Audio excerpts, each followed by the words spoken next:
아프리카, 고대 불변의 리듬에 맞춰 생명 자체가 움직이는 대륙.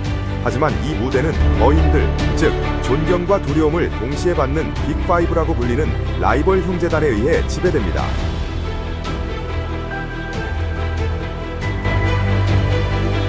그들은 강인함과 회복력, 그리고 생존을 위한 본능의 진정한 구현체입니다.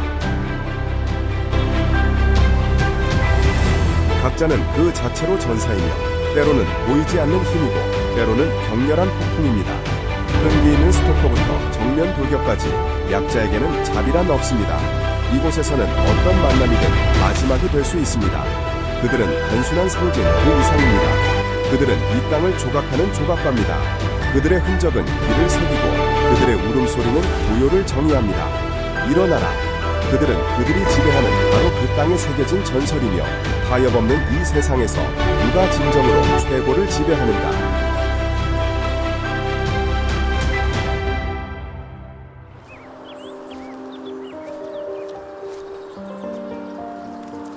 아프리카의 황금빛 노을 아래 그림자 속에서 한 생명체가 나타납니다. 바로 아프리카 표범입니다.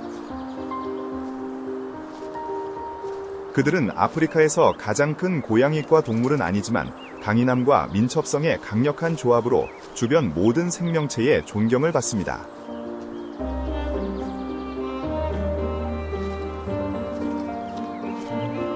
수컷 표범은 힘의 역설입니다.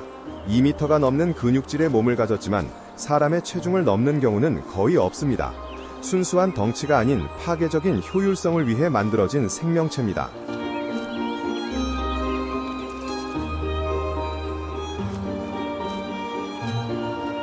반면에 암컷은 몸집이 더 작아 체중은 28에서 60kg, 키는 약 56에서 64cm입니다.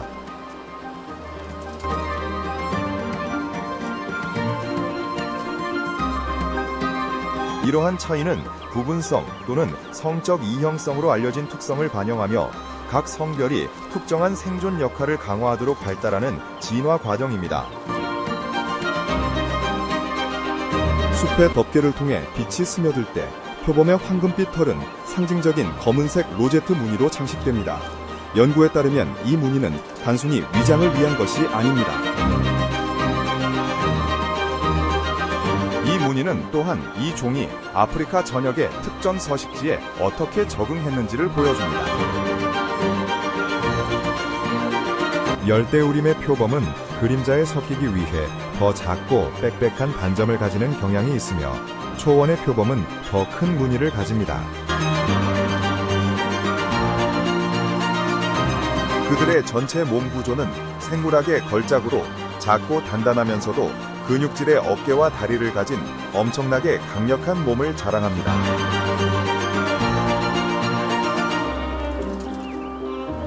다리는 짧지만 엄청나게 강해서 수직으로 된 나무줄기를 오를 수 있으며 날카로운 턱으로 무거운 먹이를 움켜쥘 수 있습니다.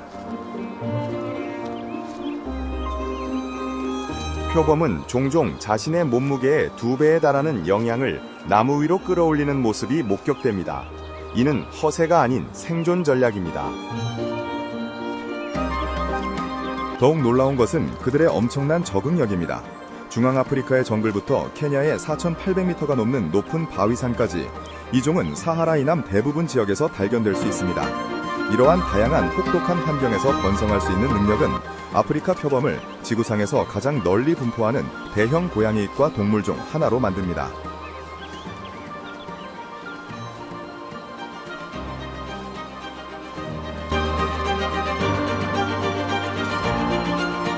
무리지어 사는 사자나 숫자의 힘을 의지하는 버팔로와 달리 아프리카 표범은 조용하고 고독하지만 파괴적으로 효과적인 다른 길을 걷습니다.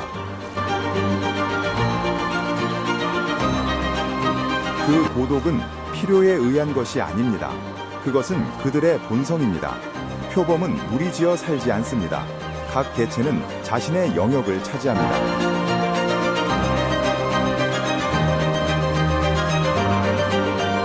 최근 조사에 따르면 그들의 식단은 서식하는 생태 지역에 따라 믿을 수 없을 정도로 다양합니다.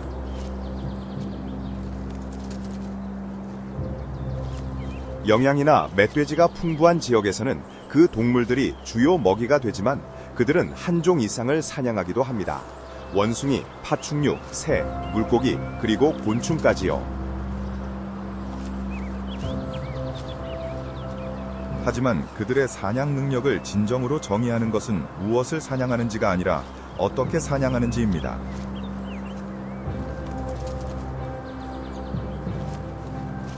속도로 추격하거나 무력으로 공격하는 포식자와 달리 표범은 목표물에 다가가는 유령처럼 소리 없이 접근합니다.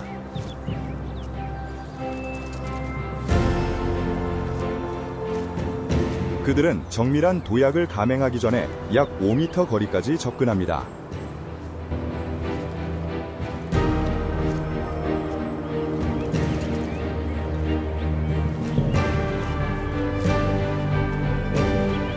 목이나 목덜미를 한 번 물면 먹이는 빠르게 질식하여 몸부림을 멈춥니다. 이 방법은 표범이 에너지를 보존하는 데 도움이 되며 이는 고독한 사냥꾼에게 결정적인 이점입니다. 크루거 국립공원에서의 관찰에 따르면 대부분의 사냥은 해질녘부터 새벽까지 이루어집니다. 이러한 행동은 그들이 더 강력한 경쟁자와의 대결을 피하는 데 도움이 됩니다. 표범은 또한 뛰어난 야간 실력과 예민한 청력을 가지고 있습니다. 생물학적으로 그들의 사냥 성공률은 약 38%에 불과하여 특별히 높지 않습니다.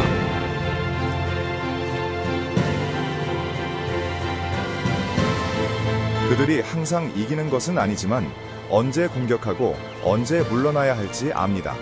가장 중요한 것은 그들이 얻은 것을 지키는 방법을 안다는 것입니다.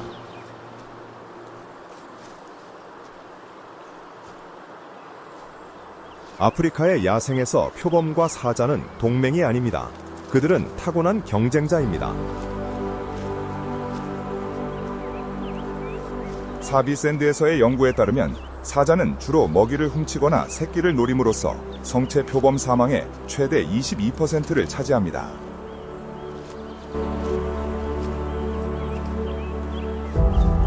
표범은 차례로 직접적인 갈등을 피합니다. 그들은 빽빽한 숲으로 물러나 주로 밤에 활동하며 나무 높은 곳에 먹이를 숨기기 위해 등반 기술을 사용합니다. 먹이를 나무 위로 끌어올린 후 지키는 성공률은 85%에 달하는 반면 땅에 두면 겨우 42%에 불과합니다. 하지만 사자들은 매우 빠르게 사체를 찾아낼 수 있습니다. 한 수컷 사자가 표범이 먹이를 숨긴 나무를 발견했습니다. 사자는 그 전리품을 훔치기 위해 나무를 오르려 했습니다. 표범은 사자가 실제로 사체에 닿을 수도 있음을 알아차리고 황급히 가장 높은 가지로 올라갔습니다. 사자도 어떤 상황에서는 오를 수 있지만 타고난 등반가는 아닙니다.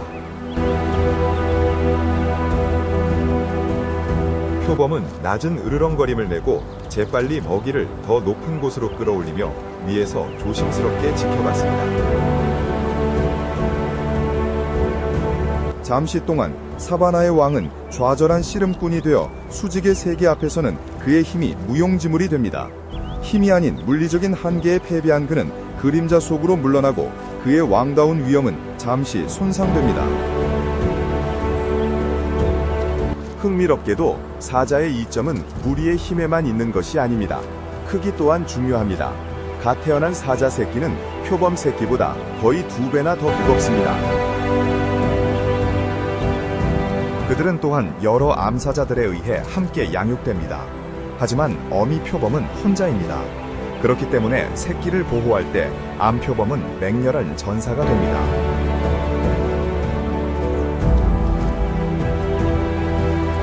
그녀는 종종 새끼들을 바위 틈이나 나무 구멍에 숨기고 끊임없이 지켜봅니다. 처음 몇 년 동안 새끼들의 생존율은 약 50%에 불과하기 때문입니다.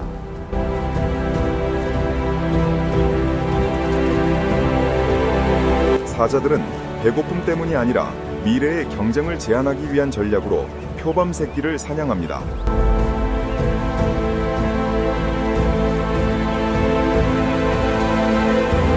표범 새끼가 첫 해를 살아남으면 생존 가능성은 극적으로 증가하여 성체가 되면 80에서 90%에 이릅니다.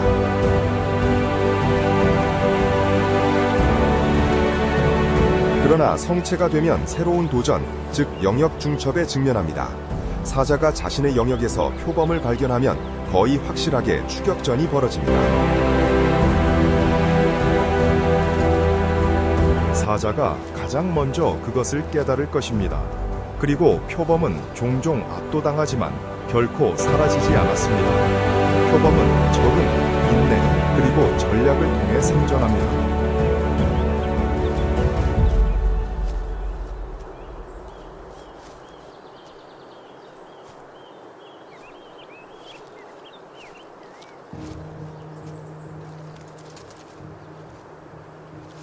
모든 종 중에서 사자는 왕으로 숭배되지만 빅5에서는 그저 한 구성원일 뿐입니다. 수컷 사자는 몸 길이가 1.6m에서 2.1m에 달하며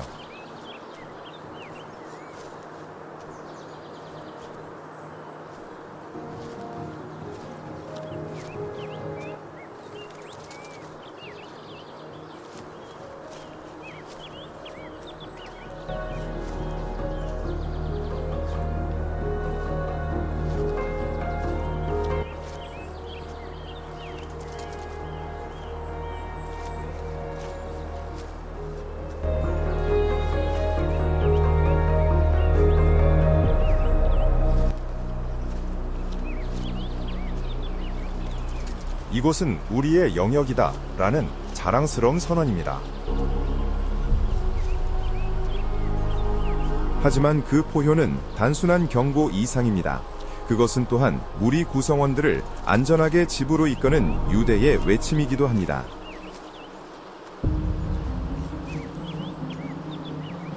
꼬리털 속에 숨겨진 꼬리 끝부분에는 단단한 척추 같은 구조물이 있는데 그 기능은 아직 완전히 밝혀지지 않은 해부학적 미스터리입니다.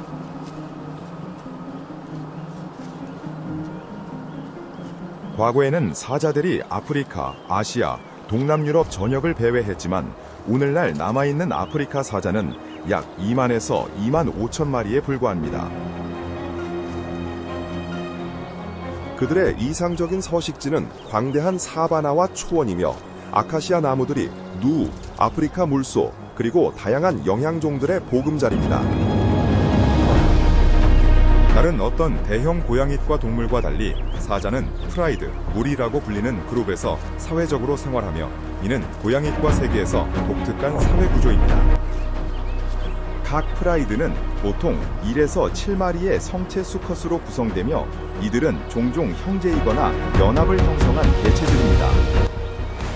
그들은 때로는 수백 제곱마일에 달하는 광대한 영역을 방어하는 책임을 공유합니다. 이 수컷 연합을 둘러싸고 5에서 15마리의 관련 암사자들이 있습니다. 그들은 프라이드의 핵심이며 주로 사냥, 새끼 양육, 그리고 혈통 보존의 책임을 맡습니다. 사자의 특징은 명확한 역할 분담입니다. 암사자들이 사냥의 약 85에서 90%를 수행합니다. TV 리딩 4에서 7마리의 암사자 그룹은 협동적인 전략을 실행합니다. 일부는 앞에서 매복하고 다른 일부는 측면을 돌아서 포위합니다. 이 전략은 누, 얼룩말 또는 아프리카 물소와 같은 큰 먹이에 특히 효과적입니다. 펜테라와 옥스퍼드 대학의 연구에 따르면 3에서 7마리의 작은 그룹이 가장 높은 사냥 성공률을 보입니다.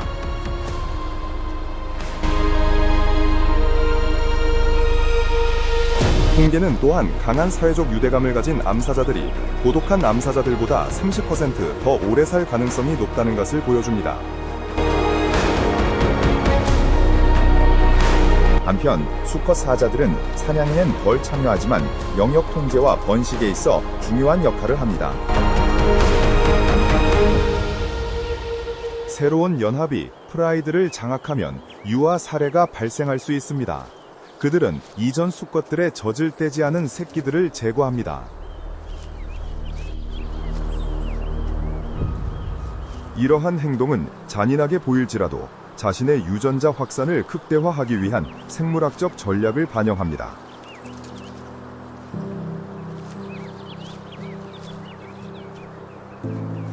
흥미롭게도 프라이드는 항상 하나의 단위로 움직이지 않습니다. 그들은 더 작은 하위 그룹으로 나뉠 수 있습니다.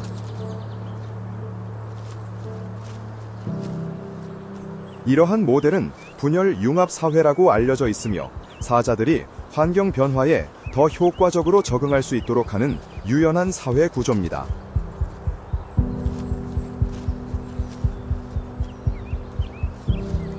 크루거 국립공원의 연구에 따르면 표범은 사냥감의 38부터 50%를 청소동물에게 빼앗기며 사자들이 주요 원인입니다.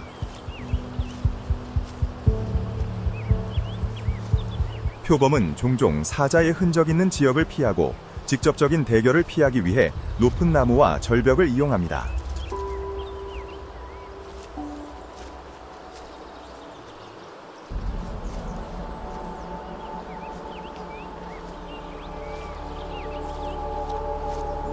한 수컷 사자가 썩은 나무 위에서 사냥감을 잡은 표범을 발견했습니다.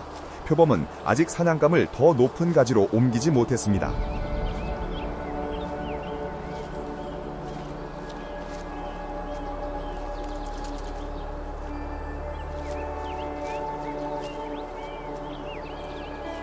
사자의 등반 능력은 성별에 따라 다릅니다. 수컷 사자는 높은 가지를 오르는데 어려움을 겪습니다. 그들의 무거운 체중은 균형을 유지하기 어렵게 만듭니다.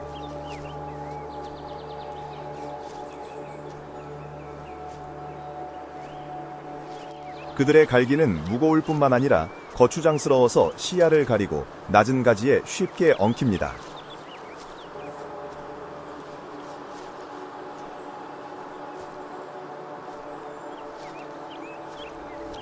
표범이 불쌍하게도 위에서 지켜볼 수밖에 없었습니다.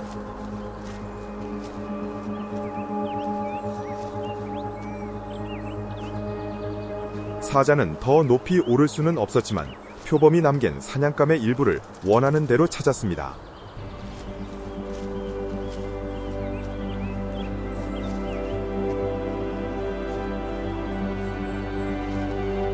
이전 상황에서 수컷 사자가 융통성 없어 보였다면 사냥의 주요 주체인 암사자는 표범만큼이나 등반에 능숙합니다.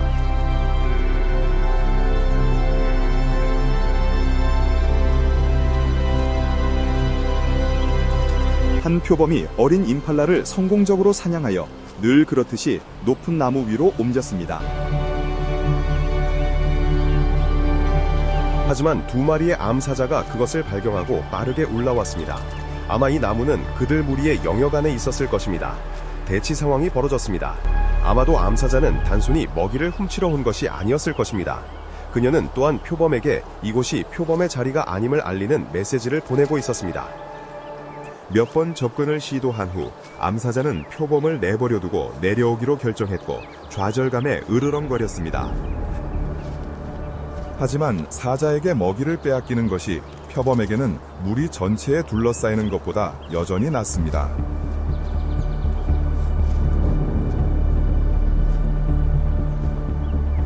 이처럼 불균형한 만남이 기록되었습니다.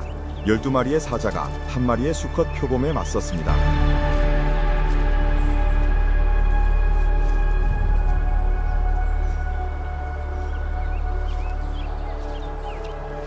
그들은 표범을 애워싸고 지치게 만들기 시작했습니다.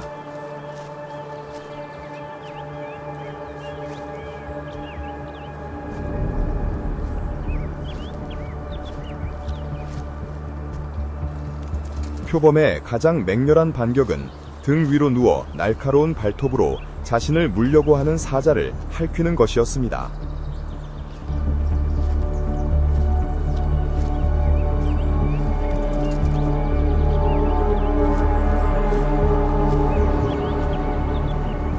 하지만 그것은 무리를 늦추지 못했습니다. 하나씩 다가와 끈질기게 공격했습니다.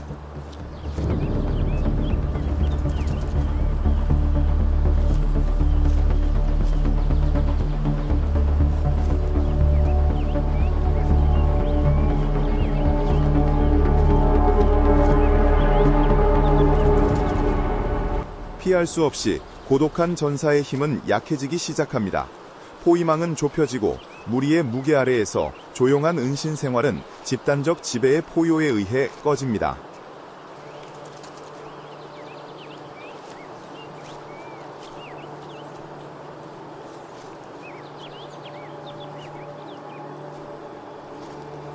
이러한 대체의 목적가 항상 먹이를 확보하는 것은 아닙니다.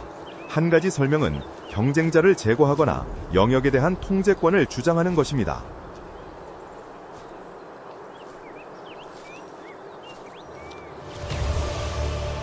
사자의 가장 좋아하는 먹이는 유제류입니다. 하지만 빅5 안에는 아프리카 물소만이 있습니다.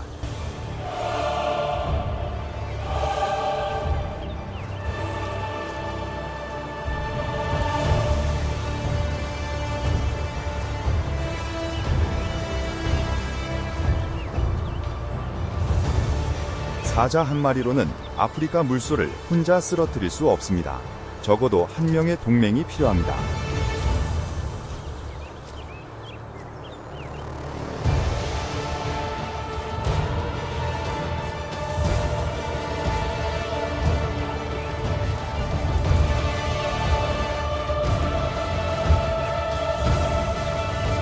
하지만 일이 항상 순조롭게 진행되는 것은 아닙니다. 자신의 몸무게의 서너 배에 달하는 먹이를 사냥하기 위해 사자는 종종 무리 전체를 동원해야 합니다.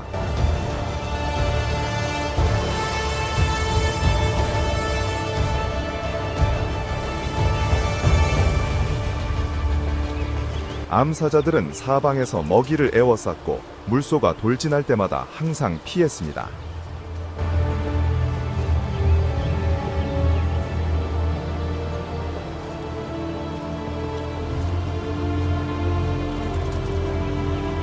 그것은 사자의 등에 맞서며 친구를 일으켜 세웠습니다. 이제 임무는 물소의 다친 뒤쪽을 보호하고 탈출 경로를 찾는 것이었습니다.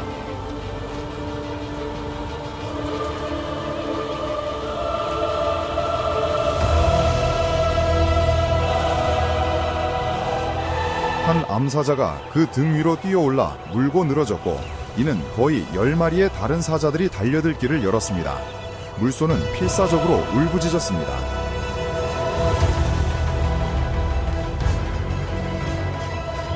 하지만 암사자는 포기하지 않았습니다. 그것은 등 뒤로 뒤집혀 취약한 목을 드러냈습니다. 10마리가 넘는 사자들이 그것을 에워쌌습니다.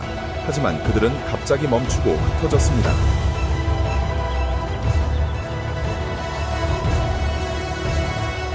도움으로 다친 물소는 다시 일어섰습니다. 이제 그 몸은 상처투성이었습니다.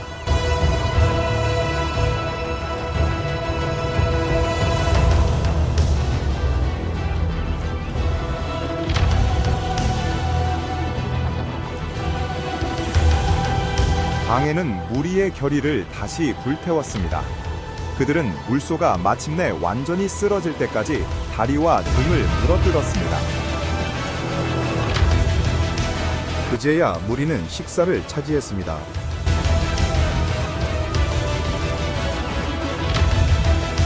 무리의 성체수가 너무 적으면 아프리카 물소는 쉬운 목표물이 아닙니다.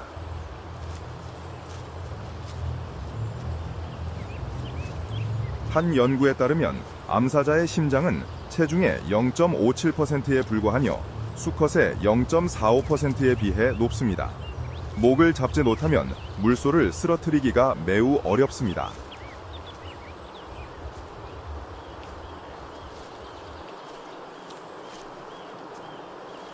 이제 암사자는 준비되었습니다. 이제 빅5 중에서 유일한 유제류를 살펴보겠습니다.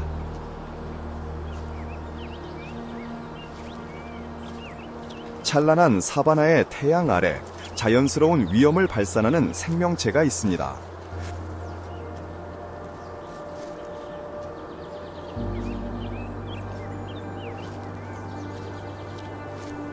이것은 아프리카 물소 또는 케이프 물소입니다. 움직이는 요새처럼 생긴 야생 소과 동물로 육중하지만 엄청난 자부심을 가지고 있습니다.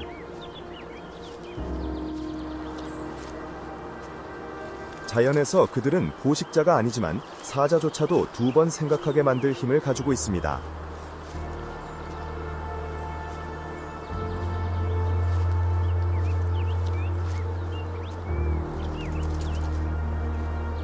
그들은 어깨 높이가 0.9m에서 1.7m이며 몸 길이는 3m가 넘고 성체 수컷은 약 680kg, 때로는 900kg까지 나갑니다.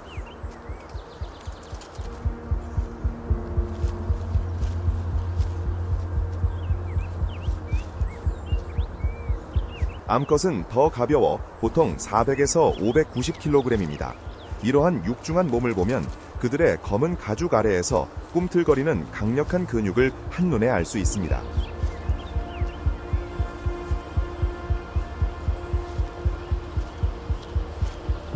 그들의 털 색깔 또한 이야기를 말해줍니다. 갓 태어난 송아지는 종종 붉은 갈색 털을 가지고 있는데 성장하면서 검은색이나 짙은 갈색으로 어두워집니다.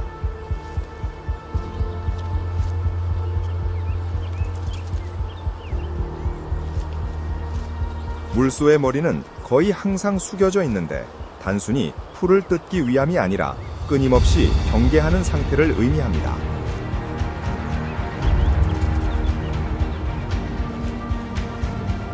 아프리카 물소는 세렝게티의 광활한 평원에서 중앙아프리카의 드문 산림지대까지 사하라 이남 아프리카 전역을 배회합니다.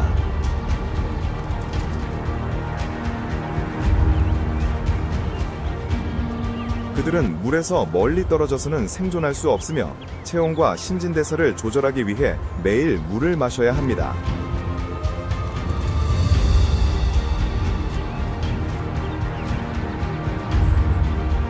그들의 주된 식단은 키 크고 거친 풀로 다른 많은 초식 동물들이 피하는 식물입니다.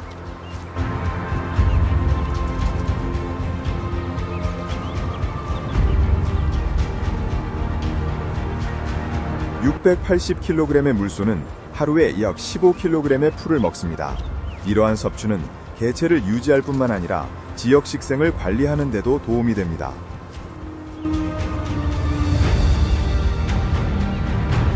그들의 생태학적 역할은 초식 동물 그 이상입니다. 아프리카 물소는 식생 구조를 형성하는 데 도움을 주며 사자와 같은 포식자에게 중요한 먹이웍입니다.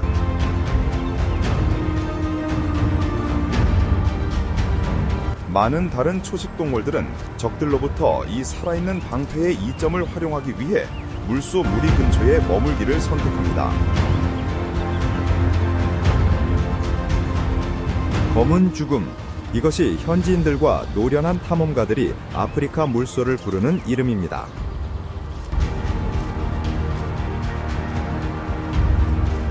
털 색깔 때문이 아니라 그들의 맹렬한 본성과 불굴의 힘 때문입니다. 이 물소의 힘은 거대한 체격에만 있는 것이 아니라 그들이 혼자 살지 않는 방식에 있습니다.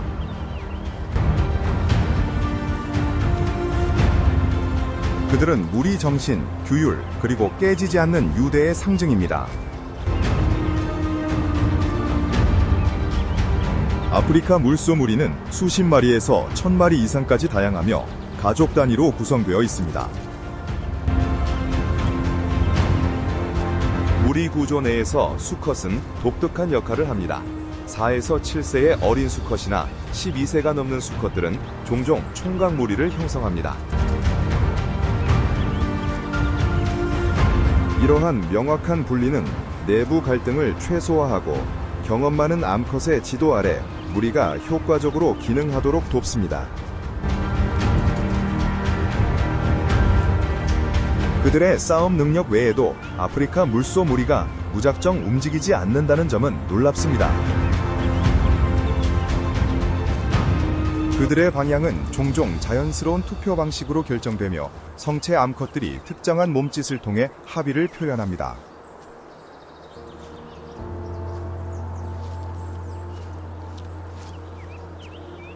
아프리카 물소의 가장 잘 알려진 특징은 거대한 뿔입니다. 성체 수컷의 경우 두꺼운 뿔은 머리 위에서 아래로 구부러집니다.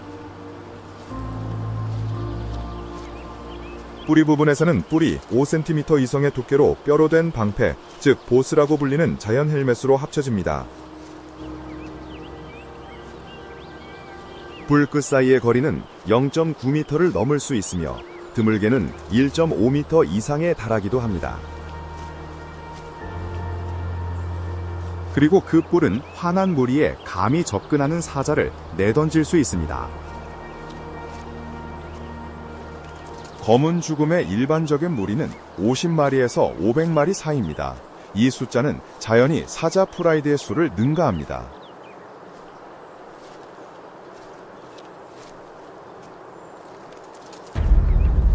보츠와나의 오카방고 삼각조처럼 자원이 풍부한 지역에서는 무리수가 1000마리 이상에 달할 수 있습니다. 한 사자 무리가 범람원에서 그들과 마주쳤습니다. 어린 사자들도 습지를 해치고 수영하는 법을 배워야 합니다. 그렇지 않으면 아프리카 물소의 발구발에 짓밟힐 위험이 있습니다.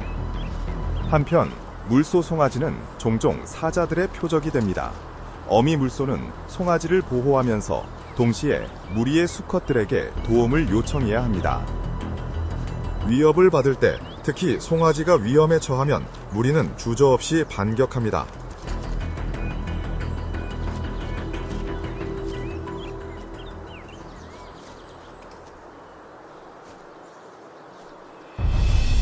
하지만 빅5에서 물소 송아지를 위협하는 것은 사자만이 아닙니다. 밤의 제왕인 표범 또한 강력한 위험 요소입니다. 케이프 물소는 낮에 시력이 꽤 좋습니다. 혼자 있는 표범은 보통 쫓아낼 가치가 없습니다.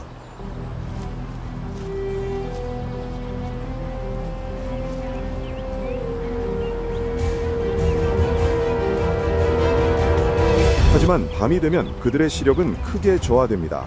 이는 표범이 어둠을 틈타 무리에 몰래 접근할 기회를 만듭니다. 포식자를 보고 케이프 물소 무리가 흩어지는 혼란을 틈타 표범은 송아지 한 마리를 잡는 데 성공했습니다.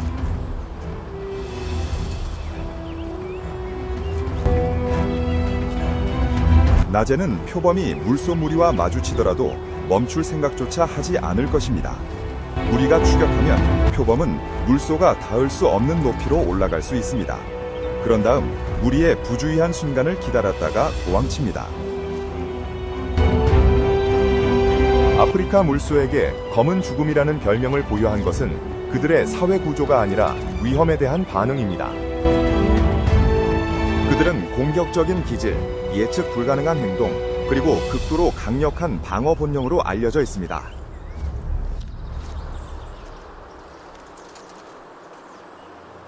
빅5의 가장 큰 구성원인 코끼리를 마주할 때조차 그들은 항상 물러서지 않습니다.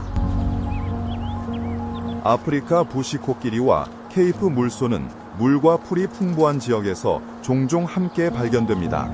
그러나 건기에는 물이 부족해지면서 코끼리가 우위를 점하여 물소가 물 마시는 시간을 바꾸도록 강요합니다. 하지만 아프리카 물소는 그들만의 존재감을 가지고 있습니다. 코끼리가 물소를 쫓아낼 수는 있지만 힘으로 밀어붙이지는 않습니다. 한 코끼리가 코를 사용하여 물소를 쫓아내려 했지만 물소는 움직이지 않았습니다. 코끼리는 다리를 들어 물소의 머리를 걷어찼습니다. 그것은 즉시 물소의 두껍고 무거운 뿔에 의해 머리 박치기로 응수되었습니다. 또 다른 경우 코끼리가 물소를 쫓아내자 물소는 돌아서서 코끼리를 노려봤습니다. 분명히 기분이 좋지 않아 보였습니다. 검은 죽음이 묵묵히 자리를 지키는 것을 본 코끼리는 물러서서 물소가 마침내 떠날 때까지 가만히 서 있었습니다. 하지만 그렇다고 해서 아프리카 부시 코끼리가 안전하다는 뜻일까요? 아니면 소심하다는 뜻일까요? 알아보겠습니다. 빅5의 다른 모든 구성원을 합친 것보다 크고 지구상에서 가장 큰 육상동물인 아프리카 부시 코끼리는 거대한 현자처럼 사바나를 가로지릅니다.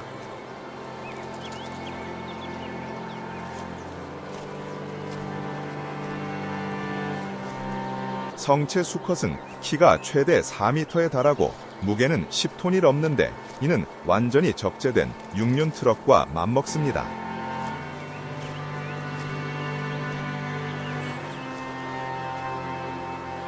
암컷은 더 적당한 크기로 키는 약 2.6m이고 무게는 2톤에서 3.5톤 사이입니다.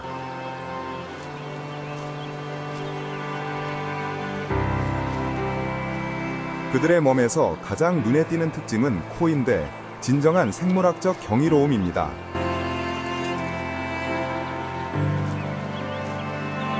(15만 개) 이상의 근육 다발로 구성되어 뼈는 없지만 최대 350kg의 물체를 들어올릴 만큼 강하고 나뭇잎 하나를 집어들 만큼 섬세합니다.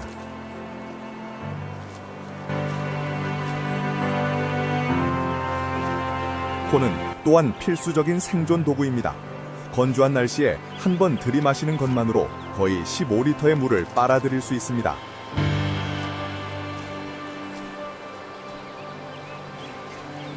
그리고 코끝에 있는 두 개의 독특한 손가락으로 코끼리는 숙련된 장인처럼 쥐고 비틀고 당기고 나무 껍질을 벗길 수 있습니다. 그들의 상아는 길게 늘어난 앞니로 평생 자라며 무기이자 다용도 도구입니다.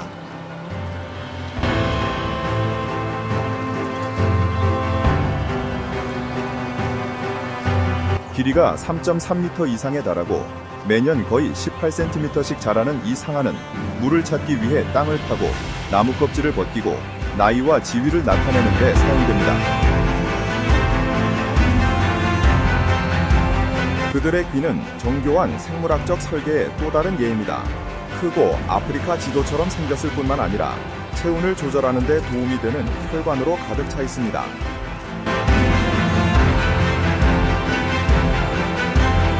귀는 또한 청력을 향상시켜 1kHz 이하의 초저주파를 감지할 수 있게 하며 이는 수마일까지 전달될 수 있습니다.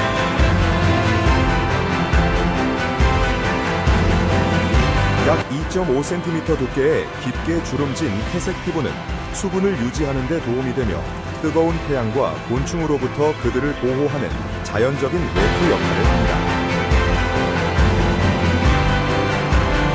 아프리카 부시코끼리는 한 가지 유형의 서식지에 얽매이지 않습니다. 그들은 23개 이상의 사하라 이남 국가에서 발견됩니다.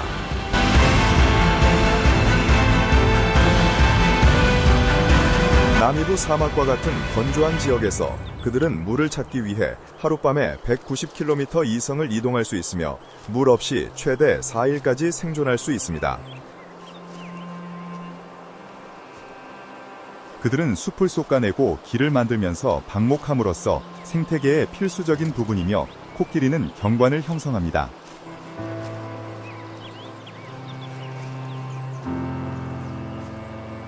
생태학적 용어로 그들은 핵심종으로 알려져 있으며 전체 생태계의 균형을 유지하는 데 도움이 되는 중요한 연결고리입니다.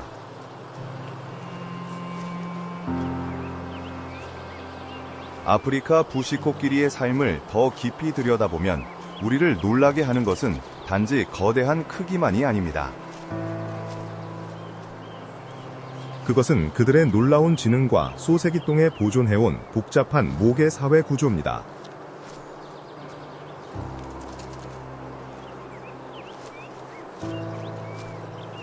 각 코끼리 무리는 긴밀하게 연결된 모계 공동체로 가장 나이 많고 경험이 풍부한 암컷인 암컷 우두머리에 의해 이끌립니다.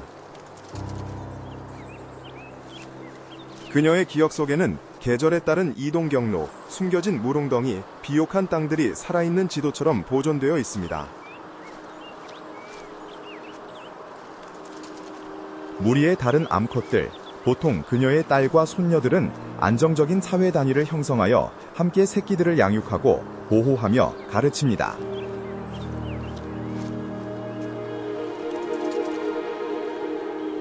한편 12에서 15세 정도의 어린 수컷들은 사춘기에 무리를 떠나 고독한 삶을 시작하거나 총각 무리에 합류합니다.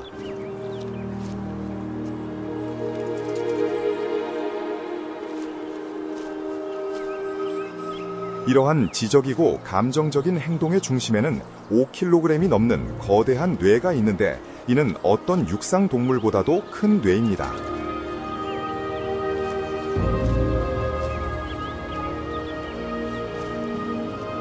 고도로 복잡한 되뇌피질과 인간의 뇌보다 3배 많은 최대 2,570억 개의 뉴런을 가진 코끼리는 놀라운 정밀도로 복잡한 정보를 처리할 수 있습니다.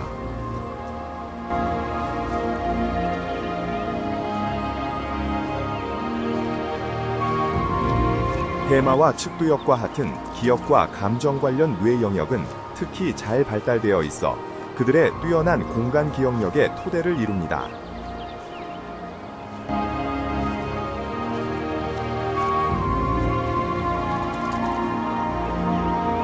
암컷 우두머리는 수년간의 가뭄 후에도 물이 남아있는 물웅덩이의 위치를 기억하여 수백 킬로미터를 이동하며 전체 무리를 이끌어 그곳을 찾을 수 있습니다. 공간 기억 외에도 그들은 코끼리와 인간을 포함하여 수백 명의 개체를 인식할 수 있습니다.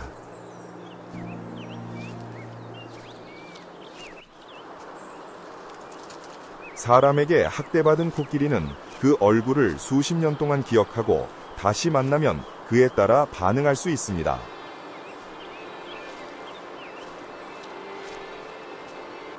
기억력만이 그들의 유일한 강점은 아닙니다.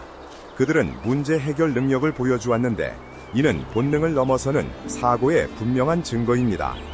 그들은 가지를 사용하여 몸을 긁거나 파리를 쫓아내고 심지어 물을 찾을 때 더 깊은 구멍을 파기 위해 협력하기도 합니다. 야외 실험에서 코끼리들은 목표를 달성하기 위해 밧줄을 당기거나 낯선 물체를 조작하는 데 협력했습니다. 하지만 과학자들을 진정으로 놀라게 하는 것은 코끼리의 깊은 감정 생활입니다. 다친 송아지는 무리로부터 부드러운 코의 손길로 위로받습니다.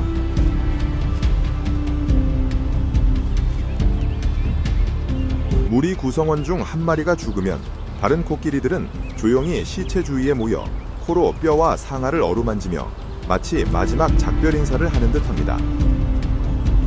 몇 년 후 무리는 마치 존경을 표하듯 같은 장소로 돌아올 수도 있습니다. 이처럼 감성적으로 풍부하고 조화로운 사회를 유지하기 위해 코끼리는 다층적인 의사소통 체계를 발전시켰습니다. 그들은 인간의 청력 한계 이하의 초저주파를 사용하여 공중과 땅을 통해 최대 10km까지 메시지를 전달합니다. 이러한 진동은 귀로만 느껴지는 것이 아니라 극도로 민감한 지진 감지기를 포함하는 발바닥을 통해서도 감지됩니다. 소리 외에도 그들은 몸짓 언어를 사용합니다. 귀를 펄럭여 경고하거나 자세를 바꿔 의도를 나타냅니다. 2024년의 최근 발견에 따르면 코끼리는 서로를 이름으로 부를 수도 있다고 합니다. 그들은 무리의 개별 구성원을 지칭하기 위해 특정한 소리를 사용하며 그들의 이름이 재생될 때 정확하게 반응합니다.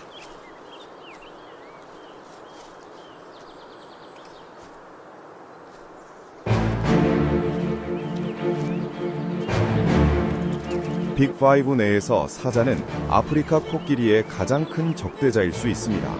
사자는 일반적으로 성체 코끼리를 피하고 새끼를 사냥하는 경우는 드뭅니다. 하지만 먹이가 부족할 때는 불가능한 것은 없습니다.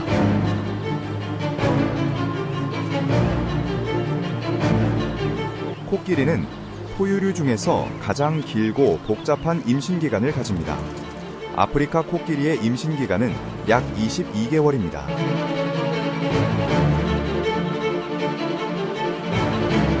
암컷 코끼리는 보통 4에서 6년마다 한 마리의 새끼만 낳습니다. 초베 국립공원에서는 가슴 아픈 순간이 기록되었습니다.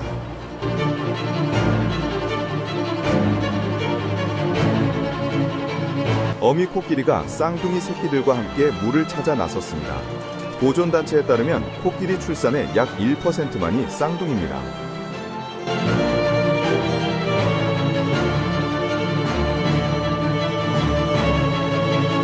야생에서는 그 숫자가 더욱 낮아 0.5% 정도입니다.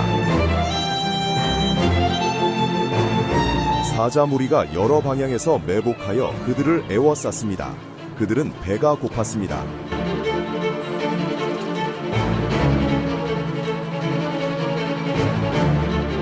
두 새끼는 어미가 움직일 때 가까이 붙어 있었습니다. 어미는 사방을 경계하며 새끼들을 보호하려 했습니다.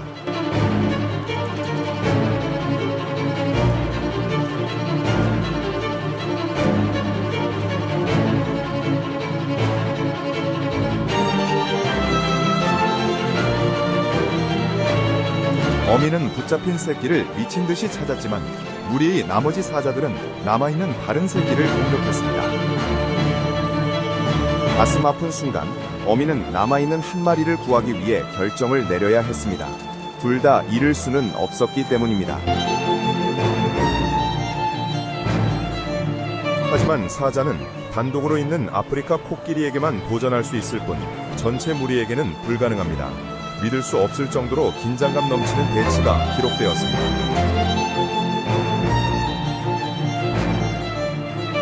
아프리카 코끼리 무리가 사자 무리 옆을 지나갔습니다. 코끼리 무리는 갑자기 공격적으로 변했습니다. 흙먼지와 뒤섞인 그들의 포효는 사자들을 후퇴하게 만들었습니다.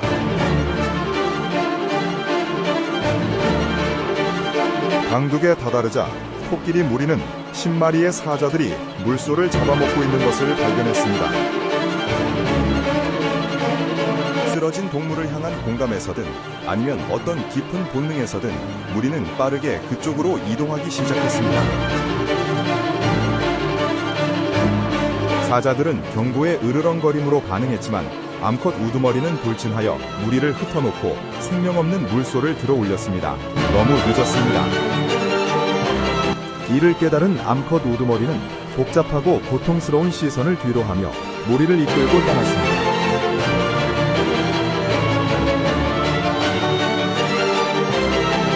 사자가 혼자일 때는 코끼리의 상대가 되지 않습니다. 무릉덩이 근처에서 쉬고 있던 암사자가 코끼리가 다가오는 것을 발견했습니다. 도망칠 시간이 없었던 그녀는 눈에 띄지 않기를 바라며 무릉덩이 뒤에 숨었습니다.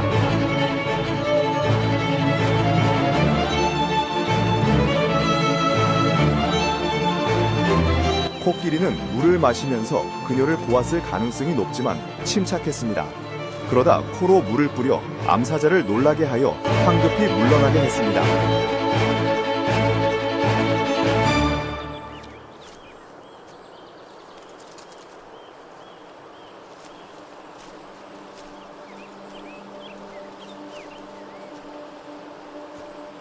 아프리카, 거인들의 대륙, 그리고 그들 중에는 시간 자체의 흔적을 지닌 한 생명체가 있습니다.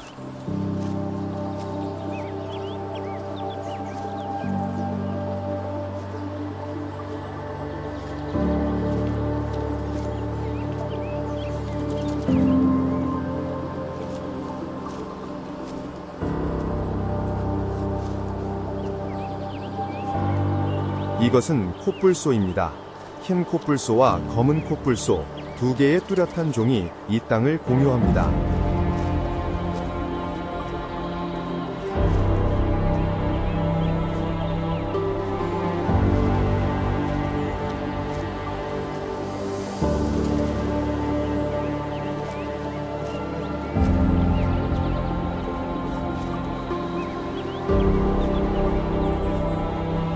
하지만 그들의 이름은 오해의 역사입니다.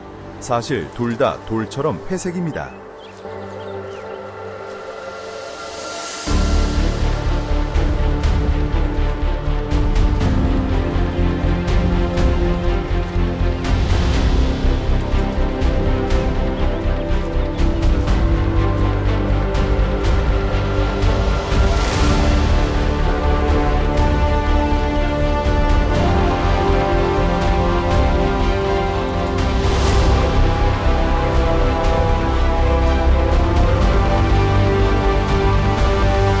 흰색 화이트라는 이름은 넓다, 와이드는 뜻의 위티 잘못 전해진 것으로 그들의 입을 완벽하게 묘사하는 말입니다.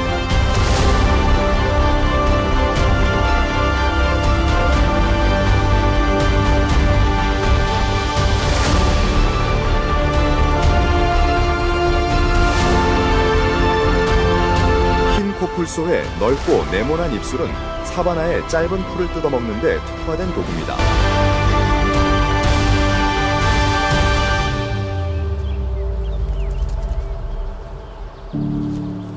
그것은 살아있는 수학기처럼 머리를 낮게 숙이고 발밑의 풍요에 온전히 집중하며 움직입니다.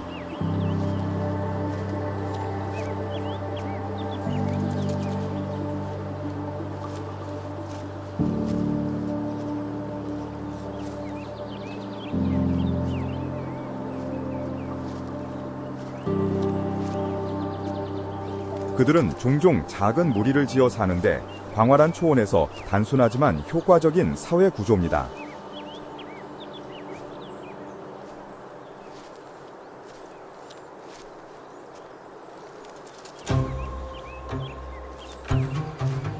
그의 사촌인 검은코 풀소는 완전히 다른 식단을 가지고 다른 길을 진화했습니다.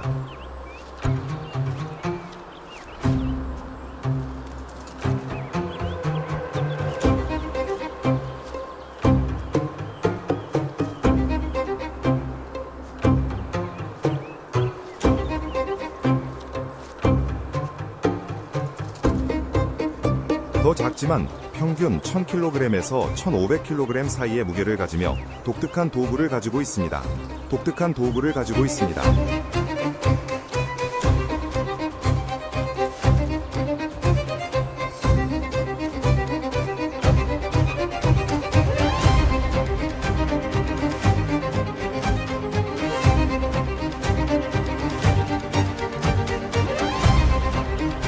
그것은 뾰족하고 잡는 기능이 있는 윗입술로 놀랍고 능숙한 적응입니다.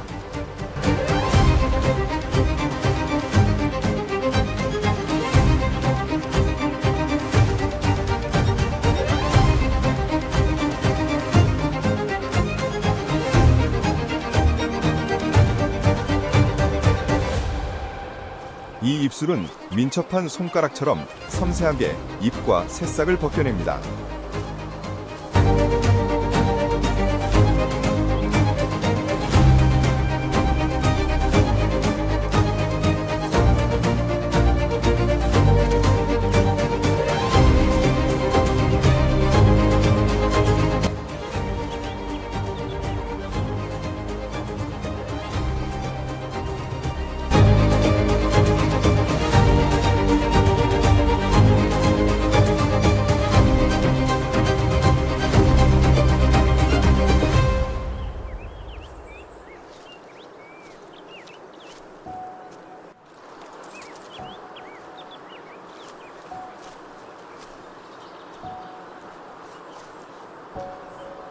전략적으로 배치된 배설물 더미는 냄새의 세계에서 이정표 역할을 합니다.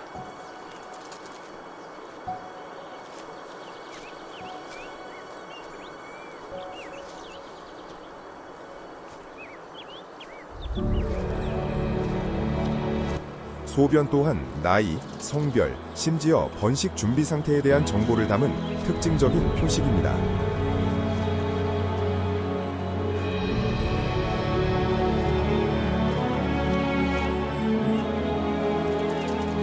대체로 고독한 생명체에게 원거리 의사소통은 종의 생존에 중요한 열쇠입니다.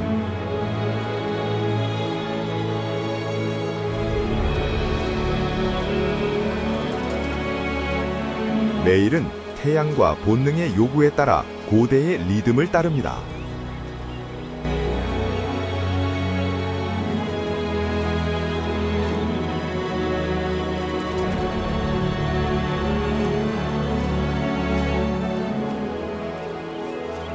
아프리카의 열기가 맹렬해지면 필수적인 의식이 치러져야 합니다. 바로 지능 목욕입니다.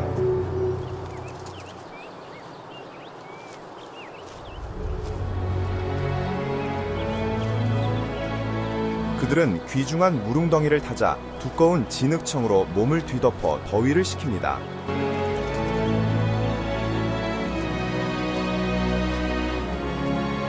하지만 이 진흙 코트는 단순히 냉각만을 위한 것이 아닙니다.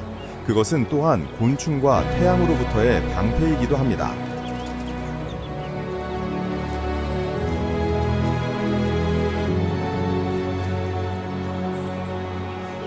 그들의 두껍고 주름진 피부는 겉보기에는 무적 같지만 환경 요소에 매우 민감합니다.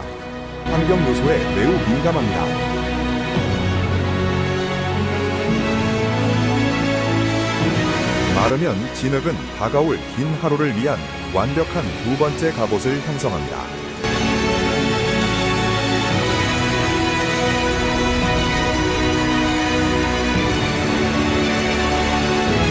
단순한 거인이지만 생존을 위한 강력한 장비를 갖춘 아프리카 야생의 진정한 상징입니다. 빅5 사이의 생존 경쟁은 항상 치열하지만 코뿔소만큼 손실을 겪은 동물은 없습니다.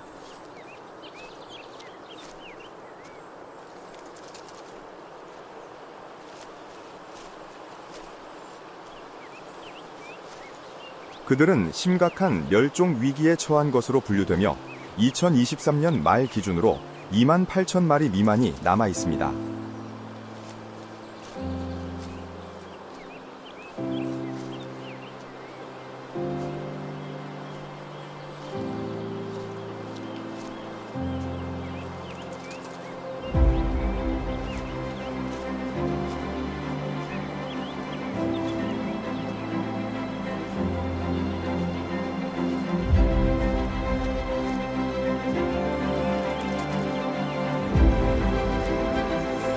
남아프리카 공화국에서만 2023년에 499마리의 코뿔소가 밀렵되었으며 이 숫자는 다행히도 2024년에는 420마리로 줄었습니다.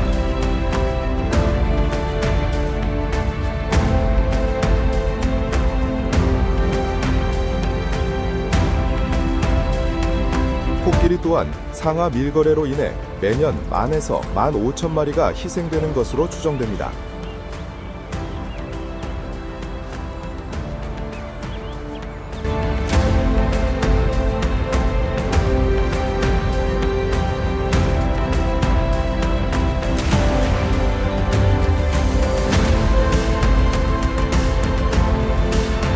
사자와 표범은 코뿔소만큼 대규모로 밀렵되지는 않지만 인간과의 치명적인 갈등과 불법 거래의 압력에 직면하여 그들의 개체수가 감소하고 있습니다.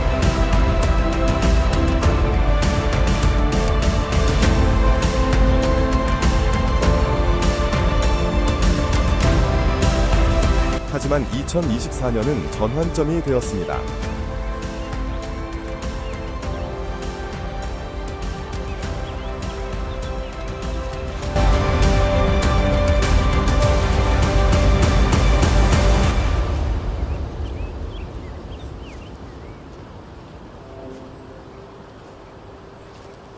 한 연구에 따르면 코뿔소의 뿔을 자르는 것이 밀렵 위험을 놀랍게도 78%까지 줄일 수 있다는 것이 확인되었으며 이 시술은 2,200마리 이상의 개체에게 시행되었습니다.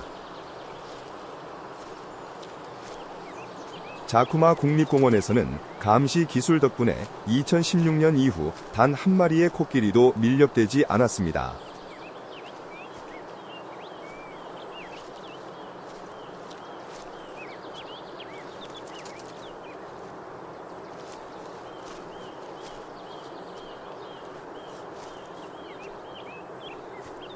사자와 표범의 경우 전기 울타리와 센서 기술의 사용이 갈등을 줄이는 데 도움이 되었습니다.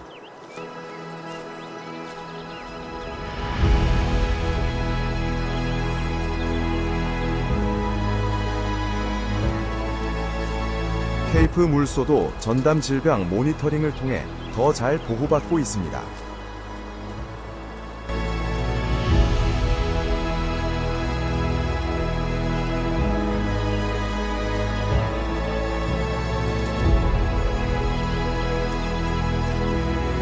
기술과 공동체가 힘을 합쳐 빅5를 위한 보호막을 만들고 있습니다.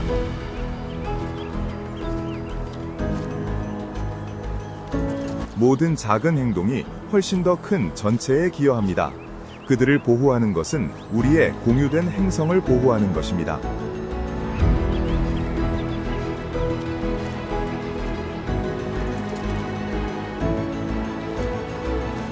Every small action contributes to a much larger whole.